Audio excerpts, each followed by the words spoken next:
Assalamualaikum warahmatullahi wabarakatuh. Perkenalkan, nama saya Sri Rezeki, NIM 1844831, Prodi S1 Akuntansi Pagi semester 6. Mata kuliah Etika Profesi, Setia Sultan Agung Pematang Siantar.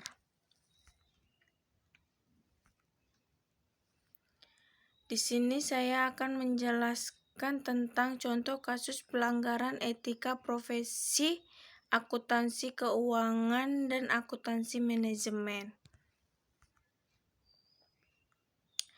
Salah satunya ialah kasus manipulasi laporan keuangan PT KAI. PT Kereta Api Indonesia dalam laporan kinerja keuangan tahunan yang diterbitkannya pada tahun 2005, ia mengumumkan bahwa keuntungan sebesar 6.090 telah diraihnya. Padahal apabila dicermati, sebenarnya ia harus dinyatakan menderita kerugian sebesar 63 miliar. Kerugian ini terjadi karena PT Kereta Api Indonesia telah 3 tahun tidak dapat menagih pajak pihak ketiga. Tetapi dalam laporan keuangan itu, padahal berdasarkan standar akuntansi keuangan, ia tidak dapat dikelompokkan dalam bentuk pendapatan atau aset. Dengan demikian, kekeliruan dalam pencatatan transaksi atau perubahan keuangan telah terjadi di sini. Di lain pihak, PT Kereta Api Indonesia memandang bahwa kekeliruan pencatatan tersebut hanya terjadi karena perbedaan persepsi mengenai pencatatan piutang yang tidak tertagih. Terdapat pihak yang menilai bahwa piutang pada pihak ketiga yang tidak tertagih itu bukan pendapatan. Sehingga sebagai konsekuensinya, pada Kereta Api Indonesia seharusnya mengakui menderita kerugian sebesar 63 miliar. Sebaliknya, ada pula pihak lain yang berpendapatan bahwa piutang yang tidak tertagih tetap dapat dimasukkan sebagai pendapatan PT Kereta Api Indonesia, sehingga keuntungan sebesar 6.090 dapat diraih pada tahun tersebut.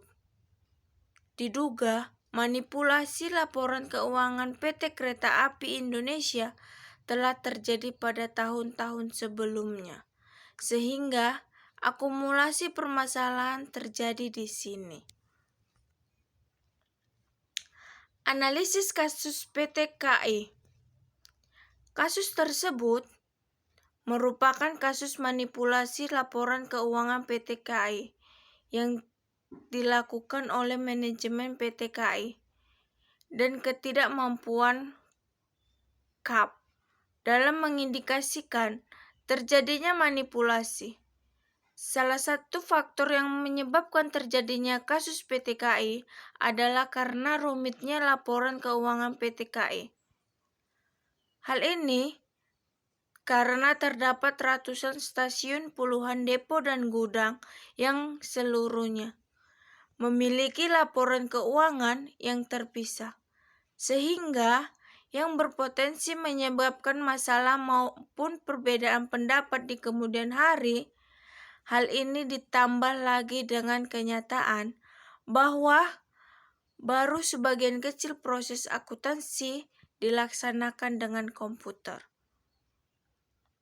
Sebenarnya, sistem akuntansi PT KAI cukup modern untuk penyusunan laporan keuangan dan informasi manajemen. Namun, kedua hal tersebut di atas, maka sistem akuntansi tersebut tidak dapat berfungsi dengan baik. Aktivitas manipulasi pencatatan laporan keuangan yang dilakukan manajemen tidak terlepas dari bantuan akuntan. Akuntan yang melakukan hal tersebut memberikan informasi yang menyebabkan pemakai laporan keuangan tidak menerima informasi yang fair. Akuntan sudah melanggar etika profesinya. Berdasarkan uraian tersebut, bahwa kasus PT KAI di atas berasal dari pembukuan yang tidak sesuai dengan standar yang telah ditetapkan. Kesalahan tersebut dikarenakan tidak menguasai prinsip akuntansi yang berlaku umum dan dapat menyebabkan masalah yang sangat menyesatkan bagi para pengguna laporan keuangan. Hal tersebut menunjukkan bahwa rendahnya kualitas laporan keuangan PT KAI Tbk yang disebabkan karena pencatatan yang tidak sesuai dan kurang menguasai prinsip-prinsip akuntansi, serta menunjukkan lemahnya good corporate governance. Standar etika akuntan yang dilanggar PT KAI. 1. Kompetensi. Akuntan manajemen tidak kompetensi karena tidak memelihara pengetahuan dan keahlian yang dimilikinya dengan sepantasnya. Selain itu, tidak mengikuti hukum peraturan dan standar teknis dan tidak membuat laporan yang jelas dan lengkap berdasarkan informasi yang dapat dipercaya dan relevan, melainkan dengan manipulasi data. 2. Kompetensi dan kehati-hatian profesional. PT KAI tidak melaksanakan kehati-hatian profesional sehingga terjadi kesalahan pencatatan yang mengakibatkan PT KAI yang seharusnya menderita kerugian namun laporan keuangan mengalami keuntungan. 3. Integritas. Akuntan PT KAI tidak menjaga integritasnya karena diduga telah melakukan manipulasi.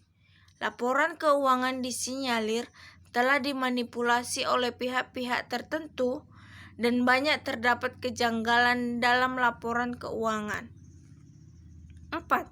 Objektivitas, di mana akuntan harus bertindak objektif dan bersikap independen atau tidak memihak siapapun dalam kasus ini.